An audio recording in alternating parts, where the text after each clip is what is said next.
Pessoal, Shabbat Shalom, então, para vocês que chegaram por agora, Salete, Alessandro, Ettore, Agostina, Shabbat Shalom, sejam bem-vindos, tá? Então, o nosso texto, ele fala algo muito interessante. Muito interessante. Eu não sei se você chegou a explicar alguma coisa sobre isso, pastor, na segunda-feira.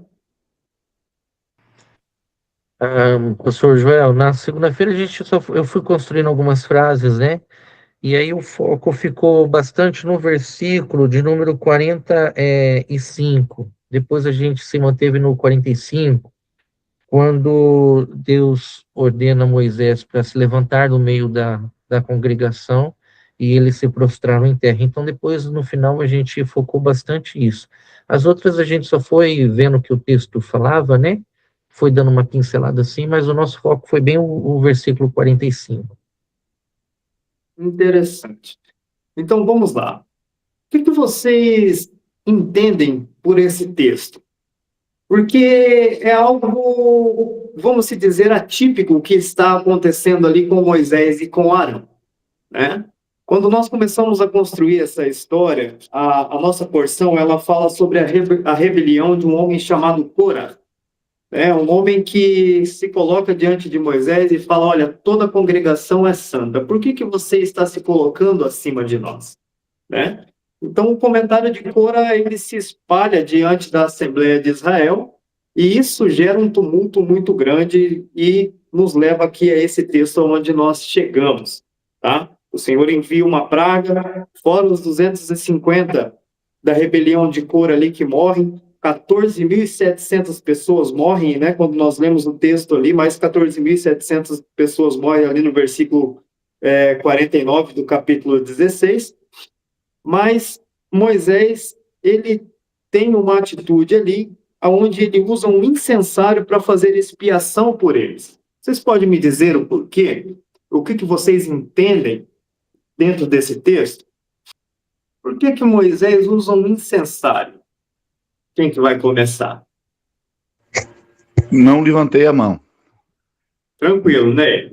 Esqueci. Não, pastor, o que eu entendi, ele tomou os incensários porque já tinha sido, como é que é? Tragado, né? Os príncipes que estavam ou tinham levado os incensários, né? E aquilo tinha sido, eles estavam trazendo como oferta ao Senhor e para poder ali se manifestar, né? O que iria acontecer, se realmente era por Moisés ou por eles, Deus acabou tragando eles, e aquilo ali como oferta. Então Moisés tomou essa ação com Arão, eu creio que era algo santo para tentar reverter a situação que tinha se instaurado, porque eles já sabiam que Deus iria manifestar ali a ira dele e assim, matar todo o povo, né? E aí, mesmo assim, ainda morreu os 14.700, mas eles conseguiram evitar um mal maior pegando os incensários. Por ser da tribo de cada um, né, uma oferta de cada um. Eu entendi dessa forma, não sei se é assim. Pode falar, Alessandro, por favor. Pastor, eu coloquei ali Tiago 5,16. Ela vai falar assim: confessai as vossas culpas uns aos outros e orais uns pelos outros, para que pessoas ser curadas, pessoais ser curadas. A oração eficaz e fervorosa de um homem justo vale muito. Eu enxergo ali, a verdade, esse versículo aqui de Tiago 5,16, né?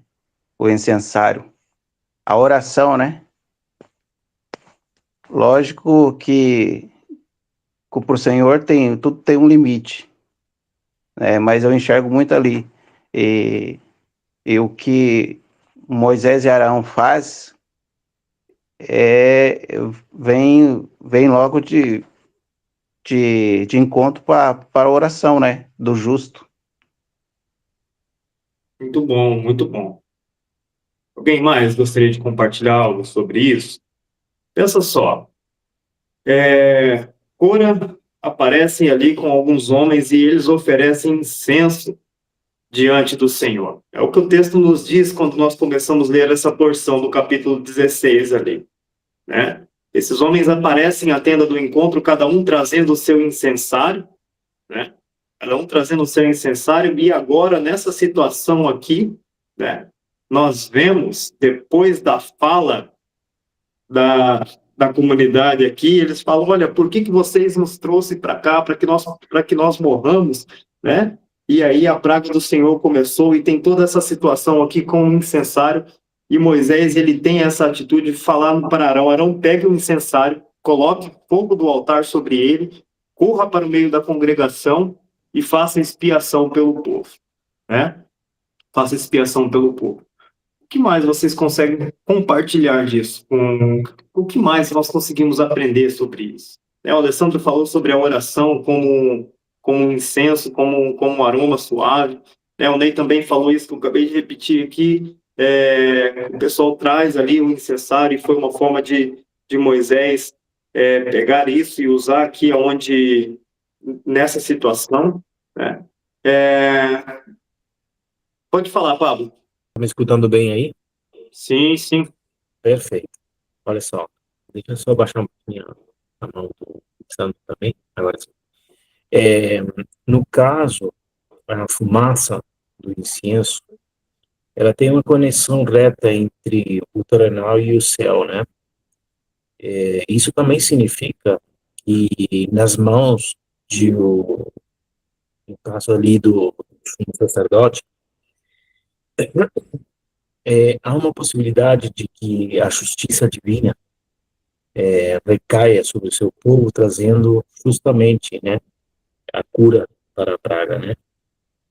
Essa conexão entre a terra e o céu é o que a fumaça sobe, né? De forma reta, de baixo para cima. É uma forma de ligar a terra e o céu, né? Não sei se é essa a pergunta que você quer que se responda, no caso, porque o incensário e não a expiação por meio do sangue, né? Eu vi você falando na segunda-feira sobre isso, eu vi que chamou muita atenção de você isso aí, você trouxe novamente hoje, né?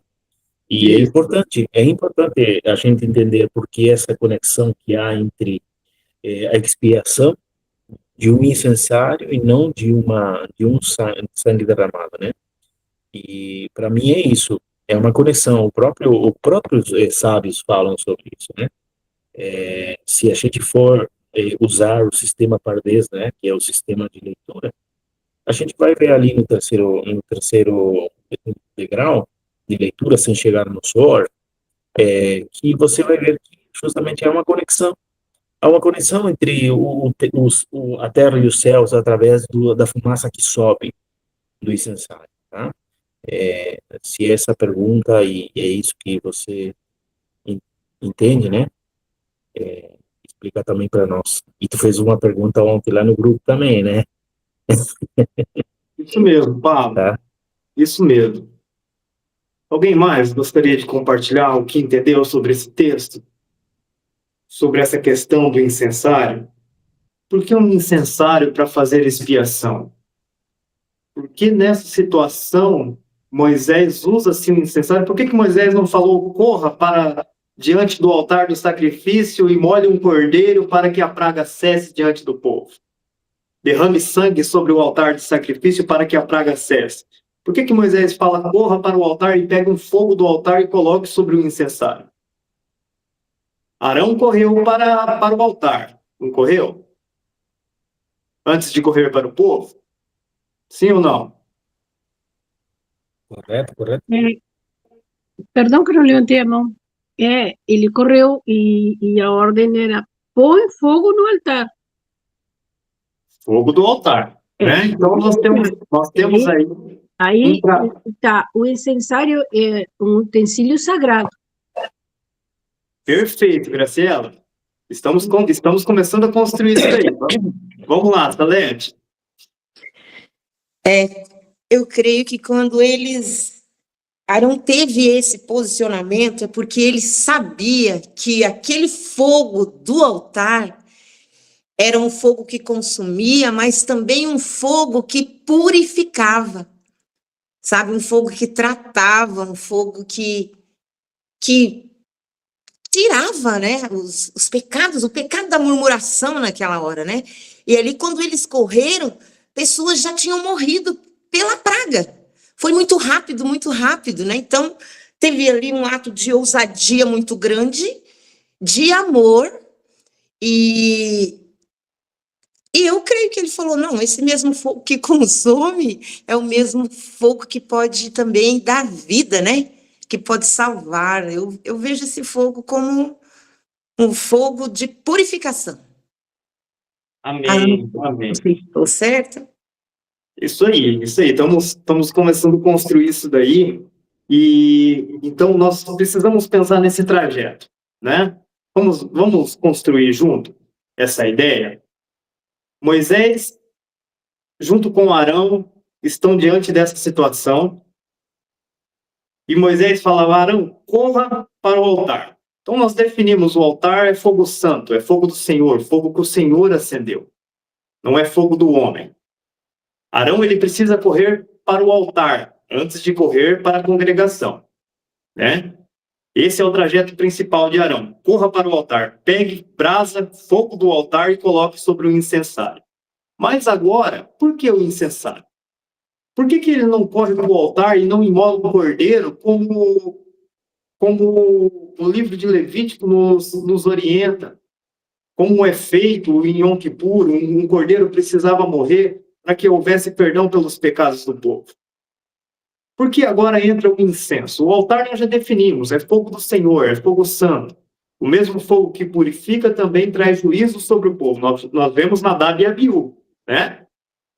Oferecendo fogo estranho para o Senhor, o mesmo fogo ali os consome para a morte. Mas nós vemos a palavra do Senhor falando que o fogo do Senhor também traz vida, né? Sobre aquele altar. Então, e agora entra o incensário. Por que esse incensário? Vamos lá, gente. A gente está uma galera aqui hoje, hein? O que vocês me falam sobre esse incensário? Por quê? Deixa eu fazer uma outra pergunta aqui, então. O que ocasionou a fala de Cora? Qual que é a proporção que a fala de Cora com Moisés ali toma diante do povo de Israel? Pode falar, Pablo. No caso ali, nós temos na vida de Cora, reconhecendo que cada um tem uma missão na Terra, e cada alma tem uma missão na Terra,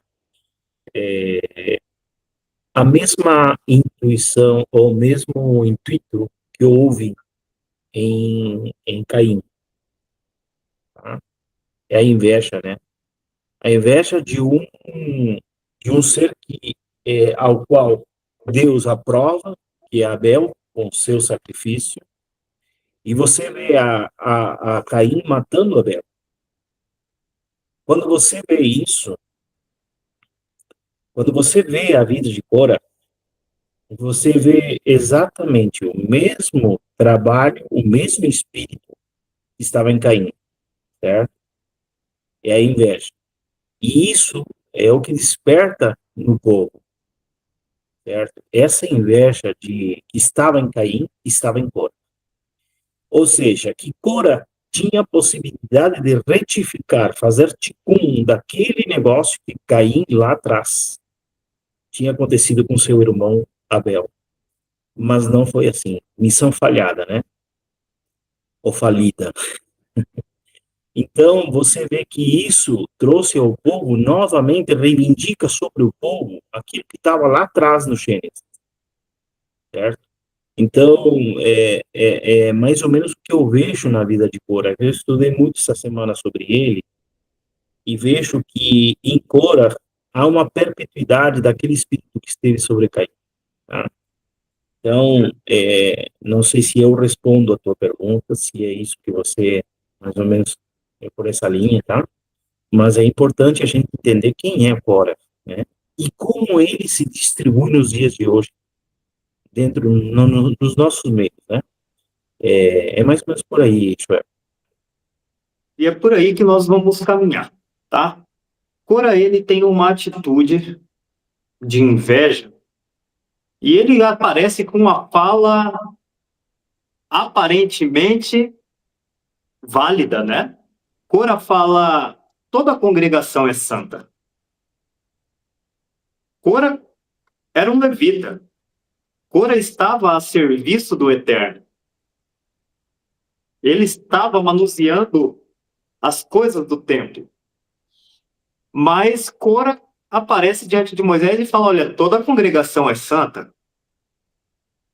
A justificativa de Cora parece ser válida aos olhos humanos.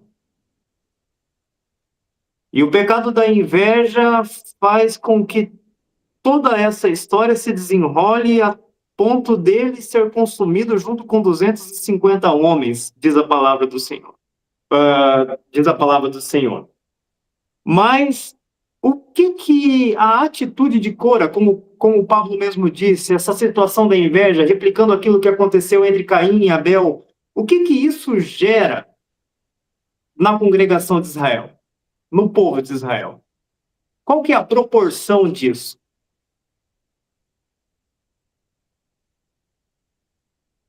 Começa-se pelo um homem, chamado Cora. Pastor Diego, mais ou menos quantos habitantes tinham ali na Assembleia de Israel?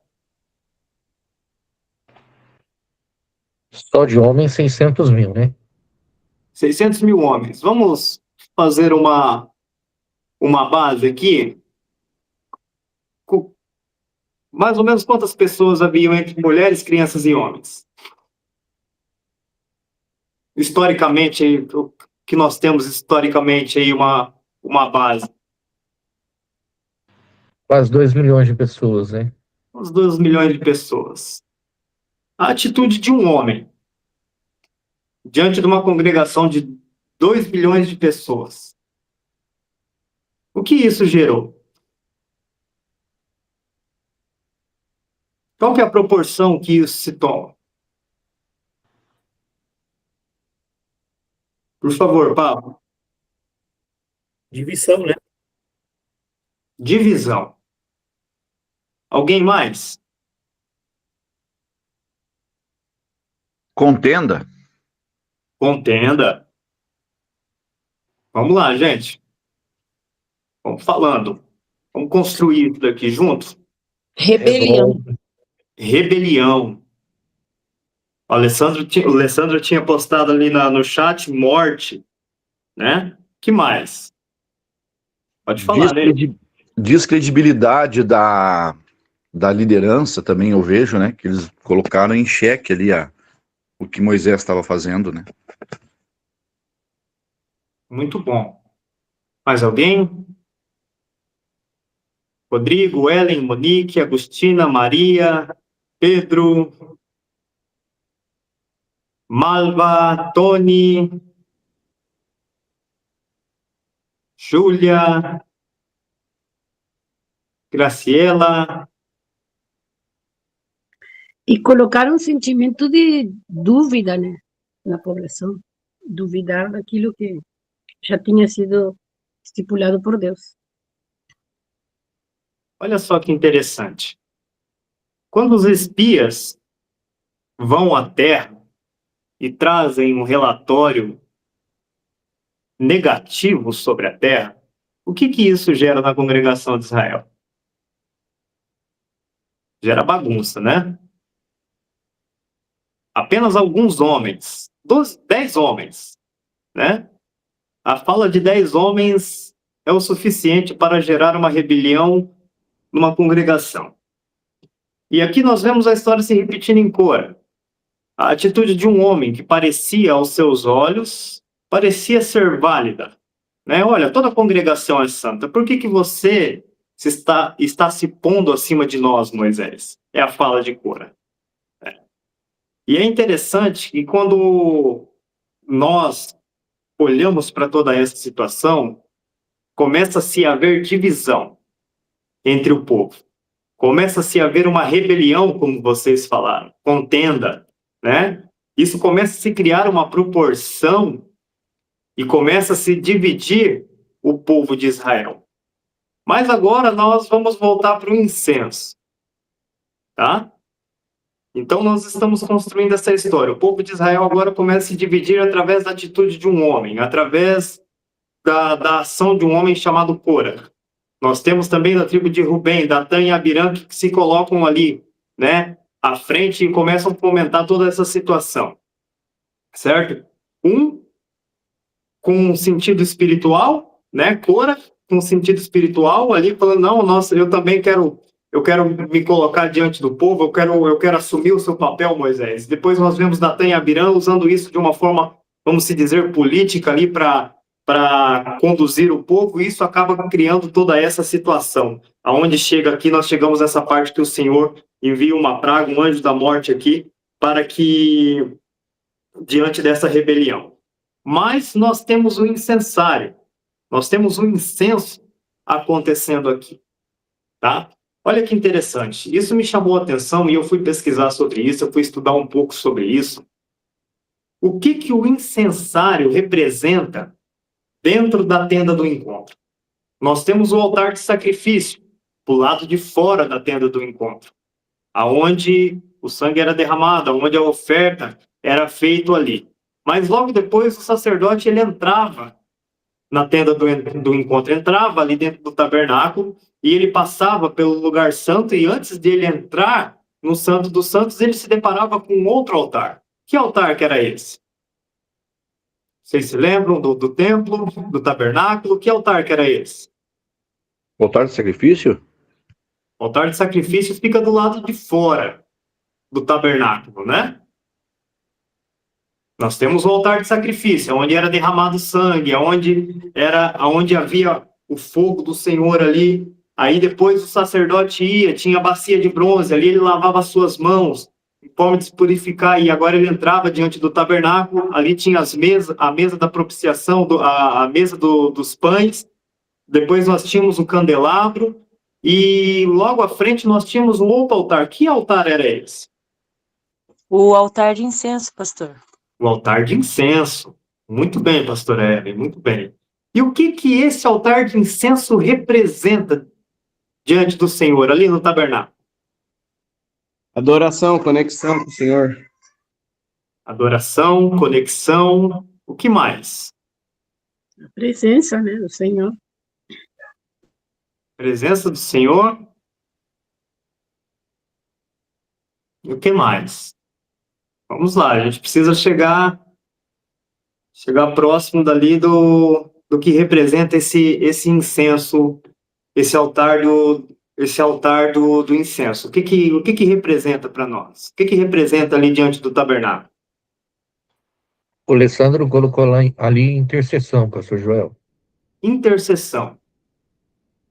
O sacerdote chegava ali para entrar no Santo dos Santos, o sumo sacerdote chegava ali para entrar diante do Santo dos Santos.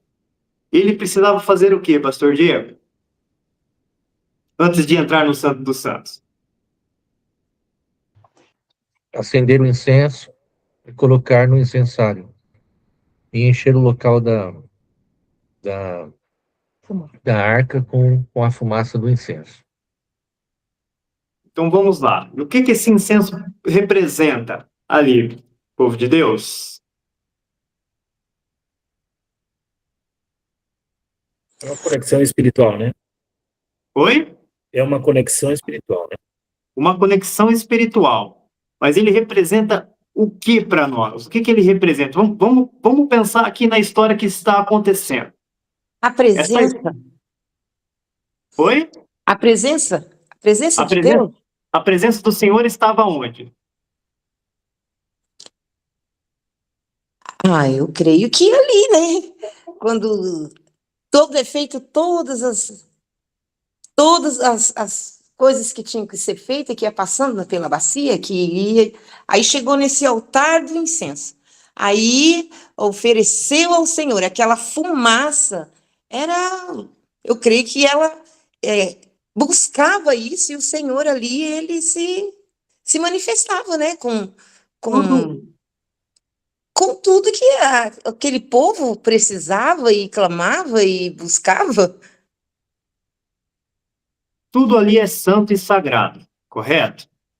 Mas o Senhor fala, olha, eu irei me manifestar de cima Para baixo. da tampa da arca, certo? No meio, entre os querubins. Mas para que o sumo sacerdote pudesse chegar ali, ele precisava passar por alguns processos, e nós já vimos isso várias e várias vezes, né? Nós temos o altar de sacrifício lá fora, nós temos a bacia de bronze, onde ele precisa se purificar, lavar as suas mãos, ele passa ali pelo lugar santo, nós temos o candelabro iluminando o caminho, nós temos a mesa da comunhão ali dos pães, né? E agora ele chega diante do altar de incenso. A atitude de Cora, a atitude desses homens, causa divisão, causa separação, causa confusão no meio do povo de Israel. Mas uma coisa interessante que eu vi sobre o altar de sacrifício, sobre o incensário, é que o incenso, ele é uma forma de conexão, de reconciliação.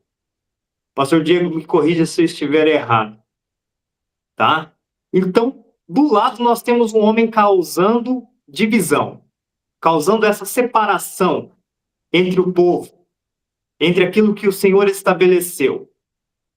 E do outro lado nós temos o altar do incenso, onde o Senhor fala que aonde isso nos traz a intenção de reconciliação, de unir novamente, de trazer conexão. O incenso era uma forma do sumo sacerdote se conectar antes de entrar ali no lugar santo dos santos. Antes de ele entrar diante da presença do Senhor, ele precisava espalhar essa fumaça até que a fumaça se tornasse densa ali para que ele pudesse entrar. Era uma forma de se conectar, de trazer reconciliação diante disso. E quando nós olhamos para o texto, o interessante é que esse incensário ele aparece. A atitude de Cora causa divisão. Mas agora, o pecado aqui não é um pecado individual pelo povo, como deveria ser no sacrifício feito no ato ali. Um animal deveria ser imolado para que houvesse perdão pelo pecado do povo dentro desse ato. O que está acontecendo ali é uma atmosfera que gera uma rebelião diante de toda a congregação de Israel. Toda a congregação de Israel está eufórica ali. E nós sabemos que uma palavra, que uma atitude pode contaminar todo o arraial, sim ou não? A atitude de Cora e a atitude desses homens começam a causar divisão. Mas agora o incensário, o incenso, ele tem essa característica de aproximação, de reconciliação, de trazer de volta. Então, quando nós vemos essa atitude desses homens de separar, Moisés entende que se isso está se separando, nós precisamos conectar novamente. E não é uma ideia isolada de Moisés. Moisés fala, eu vou pegar o que eu tenho aqui na mão e vou fazer isso diante do Senhor. Porque quando nós lemos o texto e nós pensamos naquilo que nós estudamos para trás, que o sacrifício para o perdão dos pecados precisava ser um sacrifício, mas agora nós vemos Moisés fazendo expiação pelos pecados do povo aqui com o incensário. Parece que Moisés, ele fala assim, eu acho que eu tenho esse trem aqui, eu vou fazer desse jeito aqui, vamos ver, né? Diante do Senhor eu acho que dá certo, né? Mas Moisés, ele entende o que está acontecendo aqui. Moisés, ele entende que a situação aqui causou uma proporção, uma atmosfera, e é interessante que os sábios falam isso, que a atitude de Cora, ela cria uma atmosfera de morte, uma atmosfera de rebelião diante do povo de Deus. E diante dessa rebelião não há sacrifício com derramamento de sangue, expiação, não há expiação com derramamento de sangue. Mas precisa conectar novamente, precisa reconciliar. Por isso Moisés usa o incensário aqui. Arão poderia ter corrido para o altar de sacrifício, ter pego um cordeiro ali imolado? pelo perdão do pecado, pelo perdão do povo? O que vocês me falam?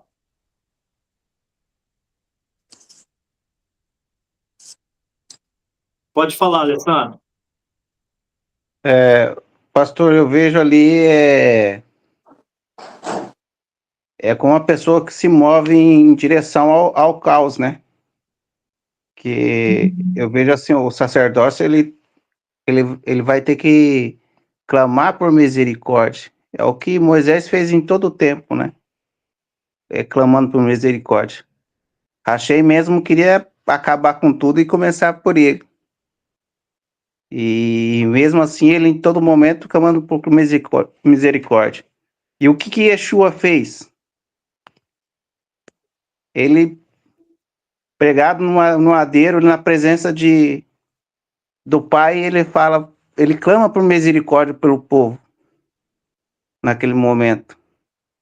E nós vimos isso também no final de semana, na pregação do pastor. O pastor Diego fez a pregação, né? E eu vejo isso aí, o sacerdote clamando por misericórdia. Perfeito. Pode falar, Diego. Pastor Diego. O microfone.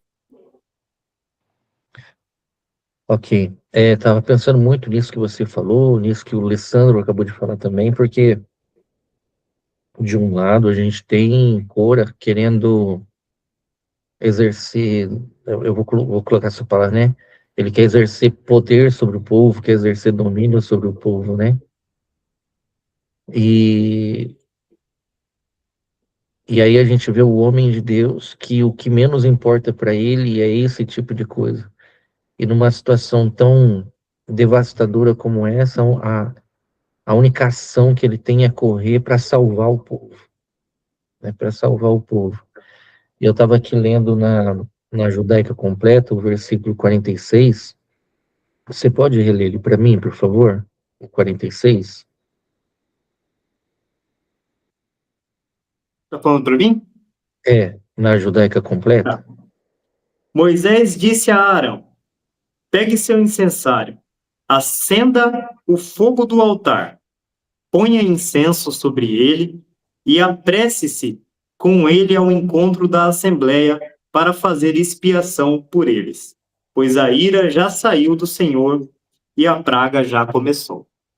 Isso, enquanto você estava ministrando, me veio essa palavra muito forte ao coração, né? Enquanto você estava falando aí, a palavra encontro, vá ao encontro, né? Vá se encontrar, né? De forma superficial, assim, daquela intenção, assim, que o povo estava perdido mesmo, né? Se perdeu, sem direção, sem saber para onde ir. E Moisés fala, vá ao encontro do povo, vá se encontrar com ele. E Arão corre lá, vai até o altar, coloca o fogo no incensário e corre para encontrar o povo, né? Ao encontro do povo, para se tornar de novo essa referência, talvez, mas, né, principalmente para essa questão de salvar. E eu fiquei pensando nisso, porque a religião, ela sempre ela tenta promover mecanismos de salvação. A religião, ela sempre tenta promover mecanismos de salvação. E olhando para o sumo sacerdote e a postura que ele teve de ir ao encontro das pessoas, e entendendo nele a pessoa do Mashiach, não é? É ele que veio ao nosso encontro. A gente não pode se esquecer disso. É ele que veio ao nosso encontro. Foi ele que tirou o povo do Egito. O povo não conseguiria sair do Egito. O povo não conseguiria atravessar o Mar Vermelho. O povo não conseguiria se sustentar no mar, no deserto. O povo não conseguiria resolver o seu problema aí agora. Foi Deus que fez isso. Foi Deus que tirou do Mar Vermelho, do Egito. Foi Deus que fez o povo passar pelo Mar Vermelho. Foi Deus que sustentou no deserto. Foi Deus que fez a praga cessar, sempre parte dele. Isso me chamou muita atenção hoje pela manhã. Vá ao encontro do povo. A Bíblia diz que foi ele que veio buscar e salvar o que estava perdido. Foi Yeshua que veio buscar e salvar. O Filho do Homem veio buscar e salvar o que havia perdido. Por quê? Porque nós, de nós mesmos, com toda a nossa justiça, com toda a nossa pretensão de certo e errado, com tudo que a gente tem, nós não somos capazes de fazer a praga cessar. Nós não somos capazes de impedir a morte de nos tocar. A gente pode juntar tudo que for. E eu vejo aí, eles tinham a presença de Deus, a presença de Deus no tabernáculo, estava tudo ali. É um ambiente perfeito, nuvem de glória para tudo quanto é lado, por cima, embaixo, do lado, dos avessos, a nuvem de glória estava tudo ali.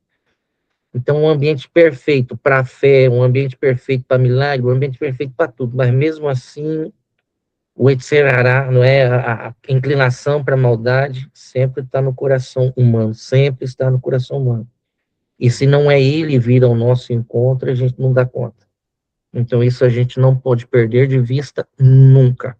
Eu posso fazer tudo que eu acho que é certo, eu posso fazer tudo que eu acho que é lícito, eu posso fazer tudo aquilo que eu acho que é bom, mas se não dependermos dele, nós vamos morrer, porque é ele que veio ao nosso encontro.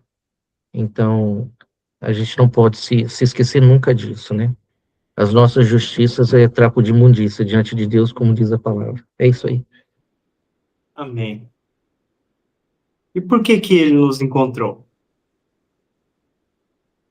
Qual o motivo dele ter nos encontrado?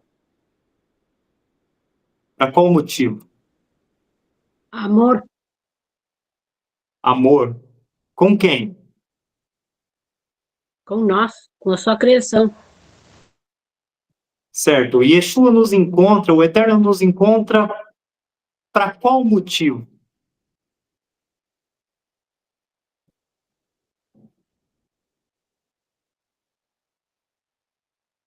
Eu entendo que é para adorar, para adoração a Ele, para a glória dele. Nós Certo. não temos condição de fazer nada por Ele. Ele é Deus. Por mais que aí o pastor Diego falou claro, né? Nós não temos condição, não temos. Somos trapo de imundícia diante dele. É o amor dele por nós, não tem outra. Seu amor. Yeshua morreu por amor. E quando esse amor nos encontra e nós entendemos que nós fomos os chamados para adorá-lo e nos rendermos a ele, o que que isso gera em nós? Qual que é o motivo do Senhor, para qual motivo o Senhor nos encontrou? Para vivermos para ele. Certo, para ele. Mas para qual motivo? Pastor, não seria para, como aconteceu lá, que Moisés ordenou Arão para fazer algo para salvar aqueles que ainda não tinham morrido. Jesus veio para salvar a humanidade, né, dos seus delitos, pecados, porque está sobre nós a morte, né? E ele nos salvou, ele verteu o sangue precioso dele por nos salvar. Então, esse é o objetivo do Senhor. Salvar a nação naqueles que professam o nome e que creem, né, naquilo que ele fez. E como que o Senhor encontra as outras pessoas? Ney, o Senhor te encontrou. E como que ele encontra as outras pessoas para poder salvar? Ele quer usar nós, né, nós sermos o canal, né, nós ser o bom perfume, o aroma do Senhor. É uma parte que mais ou menos eu trouxe quarta-feira, sabe, esse raciocínio, né, que É isso aí, Ney. A ideia é essa que o pastor Diego falou. O Senhor nos encontra. Ele nos encontra. Para que juntos possamos encontrar o próximo. E tem o mandato de Yeshua, né? Ir e fazer discípulos, né? Isso. Agora, olha que interessante. Diante de tudo isso que o pastor Diego falou, diante dessa construção que nós estamos falando aqui, o incensário era um objeto que estava na mão de Arão. Mas quem carregava o bom perfume? O incensário por si só poderia fazer expiação? Não, era o incenso, era o que continha o incensário. E eram espécies apartadas, escolhidas por o Senhor. Não era qualquer espécie, não era qualquer incenso que queimava ali. E como que subia esse incenso, Graciela? consagrado. Esse incenso era um incenso consagrado ao Senhor. E como que esse incenso subia ao Senhor? Ele tinha que ter fogo, né? Ele subia com um cheiro fragante, um olor fragante ao Senhor. Olha que interessante. Então nós temos Arão, um sumo sacerdote que se conecta com o Eterno e se conecta com o povo. Como o pastor Diego falou, ele corre ao encontro do povo. Ele tem em suas mãos um incensário. Mas para que esse incensário funcione, precisa do quê? Está tudo no texto. Fogo e incenso. Fogo. O incenso por si só, por mais agradável, por mais perfeito que ele seja, se não houver fogo do altar, não há aroma. Então Arão, ele corre ao encontro do povo, mas antes disso ele passa onde é o lugar mais importante. Ele busca onde há vida. O mesmo fogo que consome para a morte, ele sabe que ele também gera vida. Então Arão, ele simboliza aqui esse próprio aroma. Que diante do Senhor, ali com o altar do incenso, com o fogo do altar, ele chega diante do povo. Você lembra que eu falei no começo ali que quando Cora tem essa atitude, ele separa o povo? Ele gera rebelião e essa separação? Mas agora Arão e Moisés, eles têm esse entendimento de que precisa haver uma reconciliação do povo com o Eterno. O Eterno traz morte ali porque há divisão, mas agora Moisés e Arão entendem que precisa haver uma conexão novamente. O povo estava começando a ficar disperso, começou a gerar conflito dentro disso. E para que o Senhor nos chama? Qual que é o motivo do Senhor nos chamar? Se não for para gerarmos reconciliação, para gerarmos conexão novamente diante de uma sociedade que está totalmente dividida, diante de homens que têm se levantado e causado separação diante do povo do Senhor. E não é o incensário que está em nossas mãos, mas é o incenso que eu tenho sido e aonde eu tenho buscado esse fogo para acender esse incenso. Que fará com que essa praga, com que esse espírito de morte cesse diante do povo. E não é morte física, é morte espiritual. Tantas pessoas estão morrendo espiritualmente porque nós, muitas vezes, deixamos de buscar, com o aroma agradável do Senhor, nós deixamos de buscar o fogo do altar. Nós entendemos isso. Algo muito interessante que veio aqui ao meu coração agora. Todo encerramento de Shabat, nós temos uma leitura muito interessante de Paulo aos Coríntios. O que fala? O que Paulo está falando ali? Porque somos um bom perfume do Messias para o Eterno, tanto para os que se salvam, quanto para os que se perdem. Porque nós somos o bom perfume do Messias para o Eterno, tanto para os que se salvam, como para os que se perdem. Olha que interessante. Quem que é o bom perfume? Quem que é esse incenso de aroma agradável? Nós mesmos. Nós mesmos. Mas o incenso sem fogo do altar, ele não sobe. O aroma agradável, para ele subir, para ele se tornar fragante ao Senhor, ele precisa ser aceso. E como que nós acendemos isso? Eu entendo, pastor, que as nossas orações, adoração ao nosso Deus, interceder por nossos irmãos, que essas orações cheguem até Ele com olor fragante, né? Para que aí, porque diz assim, clama a mim que eu te responderei. Nós temos que clamar a Ele com santidade, agradável a Ele, né? As nossas orações têm que ser orações que agradem ao Senhor. E esse é o olor fragante para Ele. E a nossa adoração que sai da nossa boca, que sai do nosso coração, porque o que está no coração é o que sai por a boca. Esse é o cheiro fragante para Ele.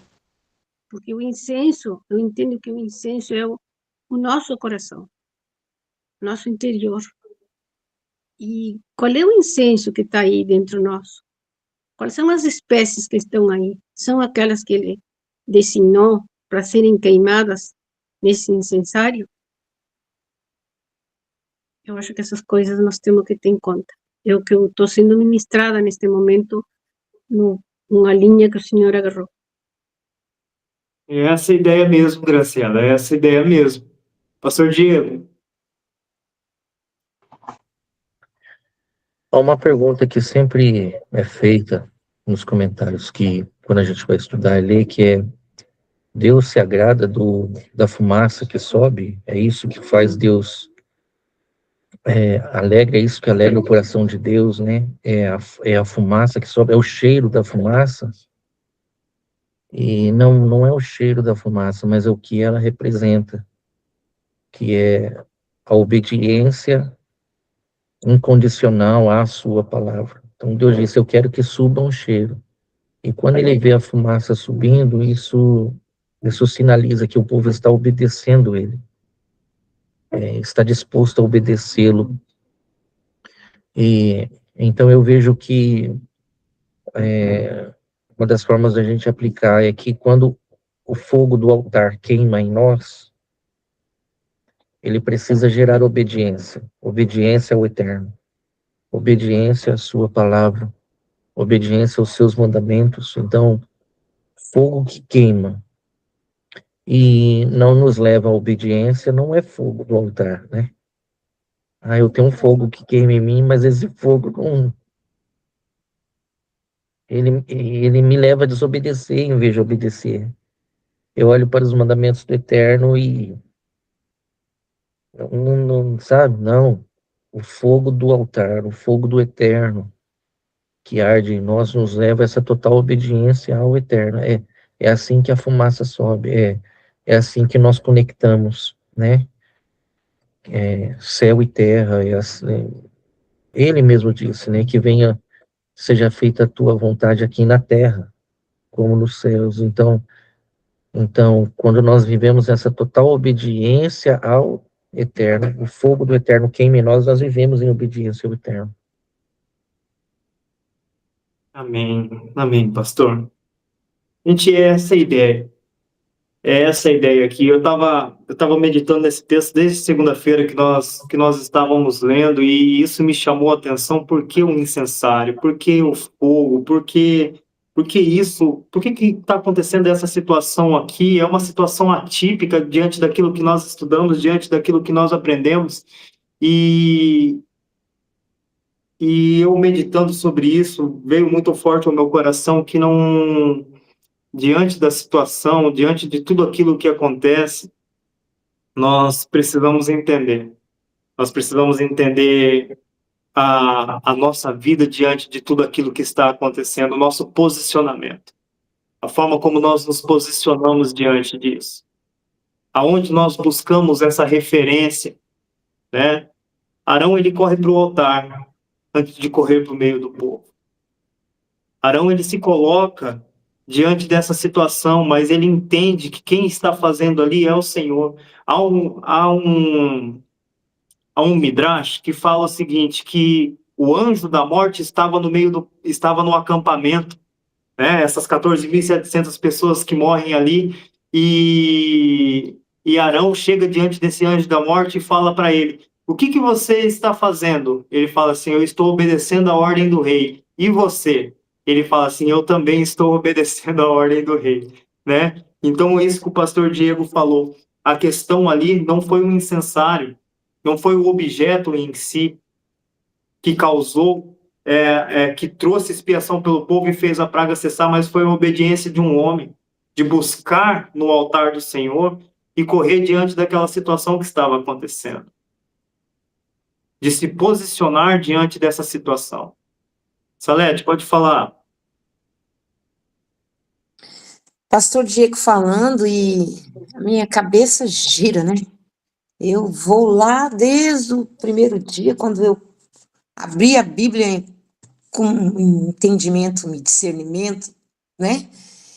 E aí eu vejo que dá uma impressão que é só um cantar, né? Eu tenho fogo queimando no meu peito, mas, meu Deus, precisa de ter obediência, tem que haver temor, tem que haver santidade para que esse fogo que saia de mim chegue ao Senhor como um aroma suave, porque é um fogo puro, é um fogo sem rebelião, sem desobediência, sem, né? É você fazendo tudo que agrada o coração de Deus.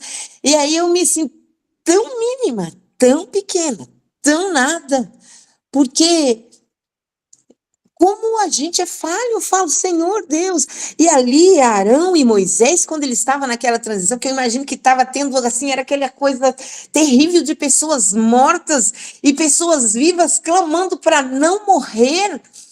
E eles, sabendo que eles eram obedientes, eles estavam em santidade, eles faziam aquilo sem aquele medo e sem temor nenhum, porque eles sabiam que a santidade, a obediência, a reverência, o bom perfume de Cristo era com eles e neles estava, né? Muitas vezes, tem muitas perguntas que os pastores que vocês fazem aí, que eu sei, a pessoa responde, eu sei, mas o medo, a insegurança por eu não estar realmente ali, sabe, confiante, mas eu fico naquele temor, não vou falar, não vou falar, porque eu vou falar coisa errada. Eles sabiam quem eles eram e como a vida deles estava diante do Senhor, né? Então, esse altar, assim, que a gente levanta de tudo que a gente ouve, a gente replica, que as pessoas fazem sem conhecimento, né? Porque é tão difícil até cantar. Eu tenho fogo queimando em meu peito, que não me dá descanso, Mas descanso do quê? E que fogo é esse? Né? Meu Deus, que o Senhor a cada dia vem abrir a mentalidade do povo dele.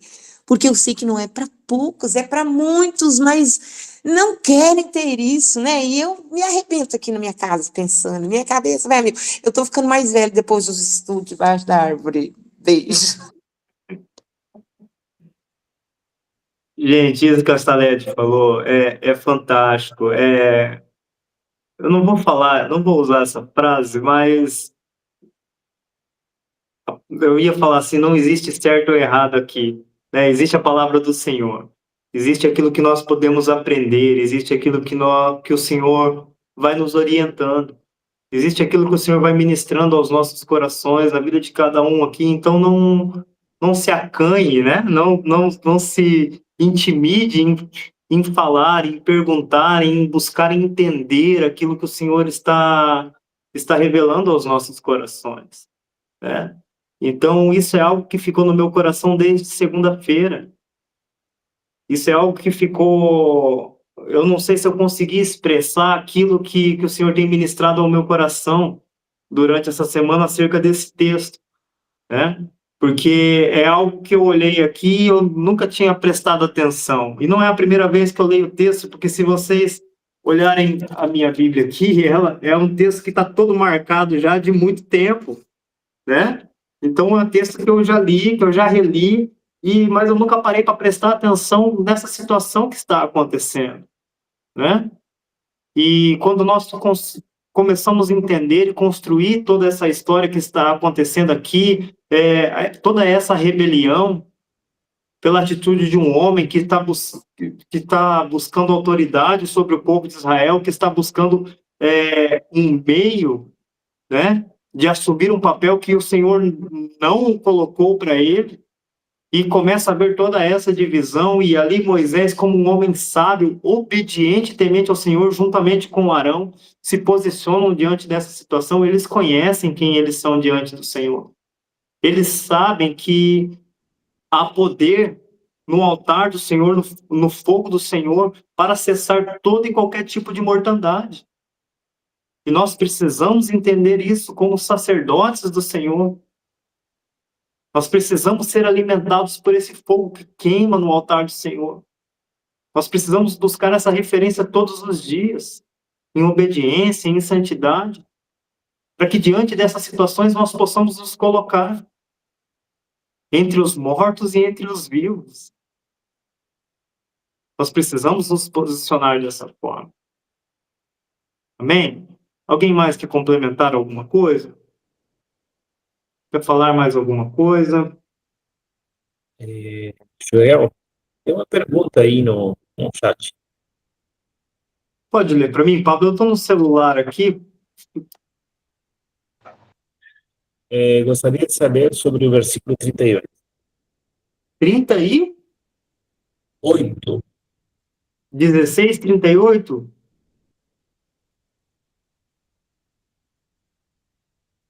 É isso? 16, 38. Isso. Isso, foi eu que perguntei. Rodrigo. Na verdade, eu queria entender o porquê que foi reutilizado os incensários deles. Por que eles se tornaram santos? Por que o Senhor quis pôr isso à memória do povo de Israel? O que aconteceu com os homens ali, Rodrigão? Sim, eles foram queimados. E aí o Senhor fala para Moisés que o filho do sacerdote, o Eleazar, teria que pegar os incensários e eles se transformariam em chapas para o altar, né? Porque eles acabaram se tornando santos. Eu queria entender porque o sentido deles se tornarem santos. Porque a gente vê, às vezes, Deus consumindo tanta coisa, né? Consome todos os pertences, tudo. Nesse caso, preservou-se os utensílios ali para dar uma memória do povo de Israel. Eu queria entender melhor essa questão. Eu vou tentar explicar da forma como eu estudei e da forma como eu entendi isso daqui.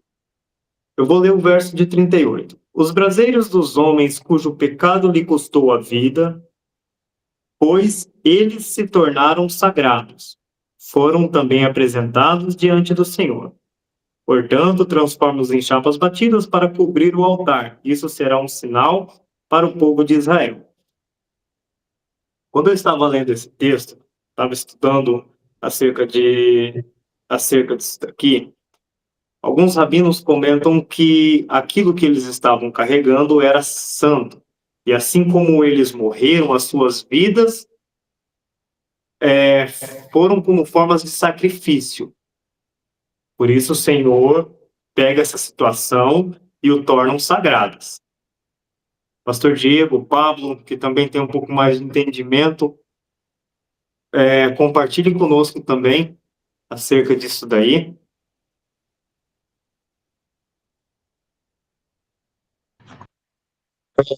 Sempre dando uma lida aqui, né? Uma palavra que me chamou muita atenção aqui foi o final, que diz: isso será um sinal para o povo de Israel. Então, pega os incensários, transforma em chapa batida e coloca para cobrir o altar. Então, eu sempre vejo dessa forma. Deus sempre tinha uma forma didática de ensinar o povo, né?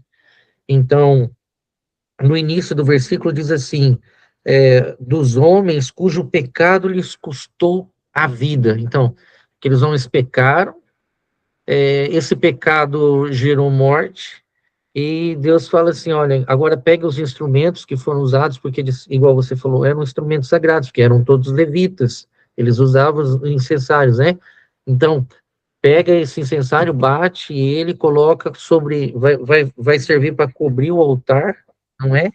E isso vai ser um sinal, as pessoas vão se lembrar, olha o que aconteceu, e tarari, tarará. E até falando aqui, o texto que me veio à mente foi aquele texto de Paulo, né? Romanos 6, 23, que diz o salário do pecado é a morte, mas o dom gratuito de Deus, aquilo que vem da parte de Deus para nós, é a vida e a vida eterna.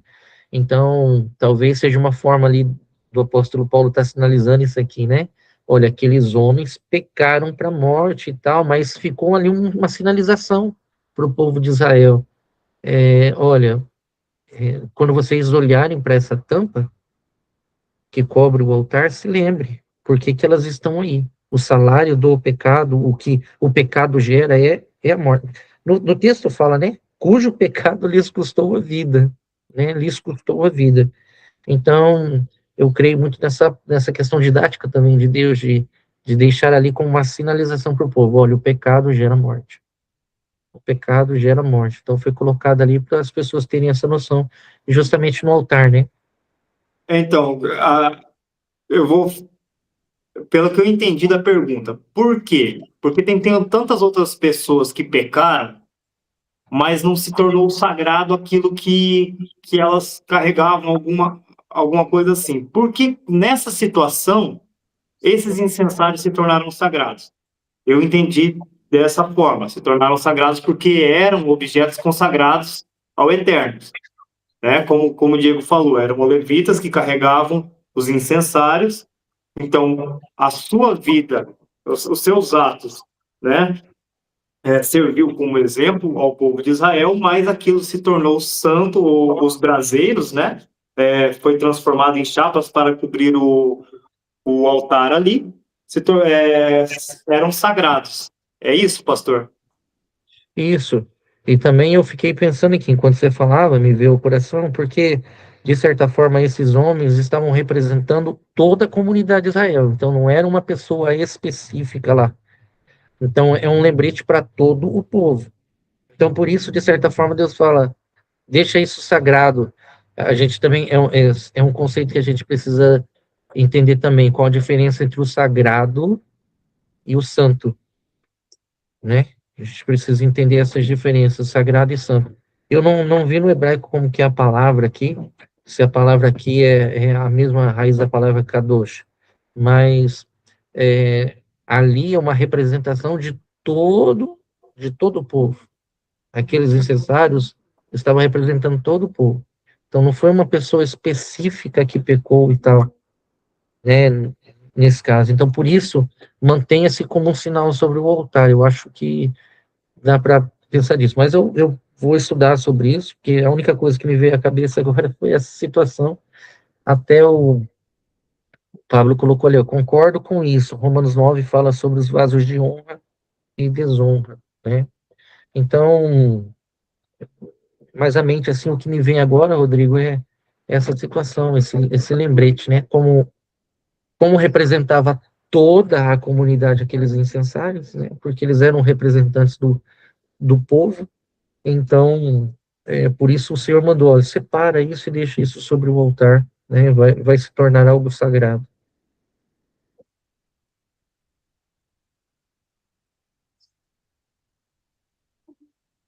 É isso aí?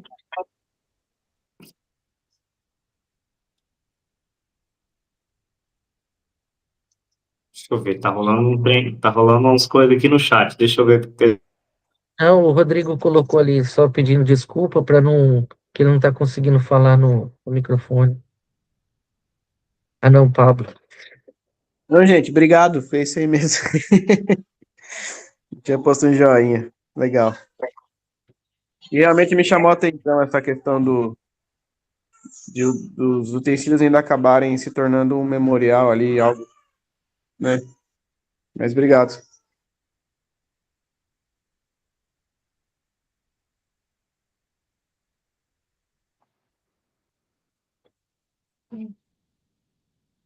Eu queria só fazer uma perguntinha de tempo. Quanto tempo levou para Deus exterminar ali os 250 e até o povo voltar a murmurar contra Moisés? Qual foi a duração ali? Foi um dia? Foi no mesmo instante?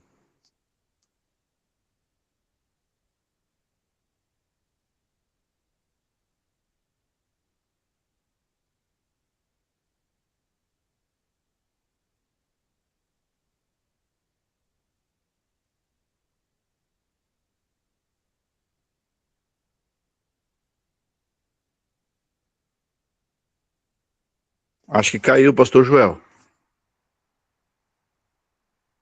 Ô, gente, perdão, eu tô com o áudio ligado aqui, né? Ó, vamos lá. Acontece toda essa situação dos braseiros ali.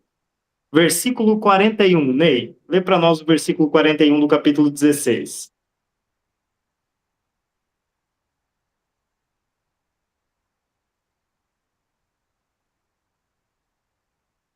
Já leio. Tá com o áudio Mas, desligado, Ney, lê para nós o versículo 41. acho que ligou agora, né? Tá, tô te ouvindo. Tá, mas no dia seguinte, toda a congregação dos filhos de Israel murmuraram contra Moisés e contra Arão, dizendo: vós matastes o povo do Senhor. Então foi no dia seguinte. No dia seguinte, né? No dia seguinte. Então, é aquilo, olha que interessante. A nossa paraxá começa falando sobre um homem, Cora, que chega diante de Moisés e tem uma atitude. Agora, nesse versículo 41, aquela situação se transforma numa situação que toda a comunidade do povo de Israel reclamou contra Moisés e Arão, né? Então, dentro daquilo que eu estava estudando, quando há essa questão do incensário, do incenso, né? Como foi os incensários que representavam o povo de Israel ali que aconteceu toda essa situação, esse incenso ele tem essa característica de reaproximar, de reconciliação, tá?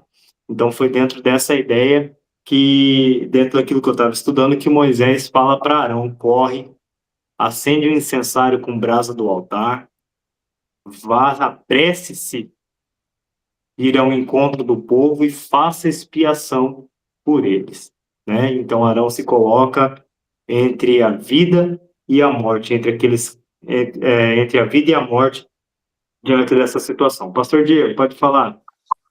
Ah, certa vez eu li, pastor Joel, algo interessante que me veio à memória aqui, e eu acho que é interessante eu colocar aqui agora. Mas assim, eu só preciso confirmar, foi algo que minha memória puxou.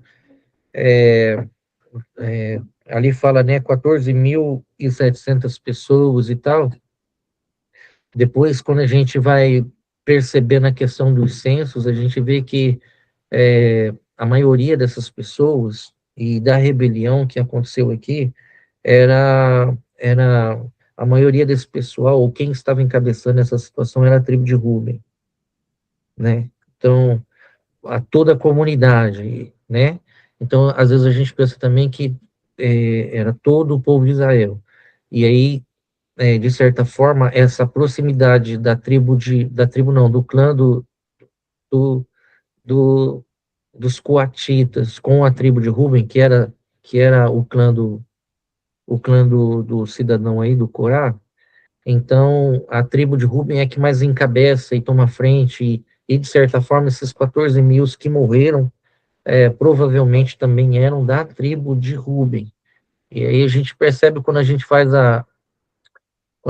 a comparação dos censos, né, do tamanho da tribo de Ruben, e como foi acontecendo, como eles foram perdendo gente nessa caminhada, que quando eles chegam de frente lá para a Terra Prometida, o número deles eles já estão bem reduzidos já, né? Muita gente morreu no deserto da tribo de Ruben, a gente percebe isso. Então é interessante observar isso também, tá? Rodrigão, Deuteronômio 11:6. 11:5. Vocês também viram o que ele fez por vocês no deserto até chegar a este lugar, e o que fez a Datã e a Abirão, filhos de Eliabe, da tribo de Ruben, quando a terra abriu a boca do meio de todo Israel e os engoliu com suas famílias, suas tendas e tudo que lhe pertencia. Acho que tem uma ligação, né, quando fala disso. sim, ele está falando justamente desse episódio, né?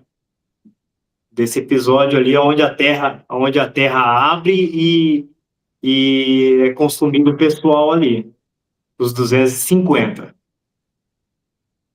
Pode falar, Ney. Não, pastor, eu só queria trazer, assim, por isso que eu fiz essa pergunta, deixar aqui para a meditar, né, que a gente falando, a gente meditando, a gente falando de pecado, de santidade, de muita coisa. Nossa, eu me transporto sempre para lá, para aquele local, quando estou estudando, quando estou lendo isso. E eu perguntei quanto tempo, porque, veja bem, aconteceu algo assim que a tribo tinha ouvido os questionamentos, o porquê deles querer se igualar a Moisés, ali o pessoal, e aí acontecia aquilo que aconteceu com seus líderes. E aí eles, no outro dia ainda, não acharam pouco, foram para cima ainda, quer dizer, é uma dureza de coração assim que isso me traz para a gente ficar pensando, né, pastor? A dureza de coração do homem aonde nos leva. A dureza de coração do homem querer, por exemplo, se igualar a situações, a não aceitar e pensar que tem mais, que conhece mais, isso traz um sentimento de preocupação muito grande, né? Então só essa deixa que eu queria, porque deu tempo, né? Que nem aquilo, né? Guarda a tua língua, cuidado com o que tu fala, respira, conta até 15. Eu acho que o pessoal contou até 1 milhão de vezes e foi para cima. E nós, a gente aprende muito, eu aprendo muito com isso, que a gente tem que guardar a língua, pensar e correr atrás de informação, não julgar, não murmurar. Isso eu aprendo para mim, sabe, pastor? Só queria deixar essa deixa também, tá bom? Bacana. Olha que interessante. Na segunda-feira, quando eu saí daqui do estudo, fui ali conversar com os adolescentes, nós trabalhamos justamente isso, né? Nós vimos um pouco sobre essa questão. A vontade de Cora era aproximar-se de Deus. A intenção parecia ser interessante, né? Ele usa essa expressão, olha, toda a congregação é santa. Mas o motivo de Cora ali é errado. O que motivou o seu coração estava errado.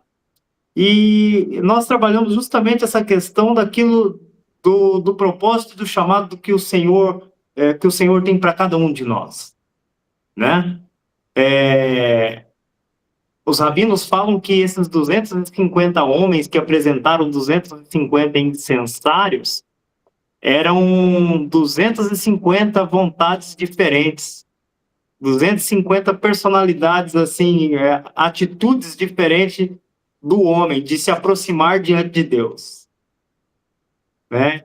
Eles queriam se aproximar diante de Deus, mas cada um com o seu motivo, cada um com a sua ideia, cada um com a sua vontade, né? E por isso Moisés usa essa estratégia, né? Vocês querem se apresentar como sacerdote diante de Deus? Então se apresentem como sacerdote e vamos deixar que Deus decida, né? Então, o que eu trabalhei com eles foi justamente essa questão. O Senhor tem um chamado para cada um, né? Cora queria a posição de Moisés, mas será que ele estava preparado para assumir as responsabilidades de Moisés? Será que ele tinha capacidade de assumir aquilo que Deus tinha entregado para Moisés? Porque muitas vezes nós olhamos para a posição do outro e esquecemos da posição que o Senhor nos colocou. Cora manuseava, Cora servia no templo. Ele não estava distante de Deus, mas ele estava olhando para aquilo que os olhos almejavam, para aquilo que os olhos humanos almejavam, né? E acontece toda essa situação aí. Pessoal, então, eu acho que é isso. Espero que eu tenha conseguido transmitir ao coração de vocês aquilo que o Senhor trouxe ao meu coração também. Foi uma manhã muito gostosa poder estar aqui com vocês. Bom?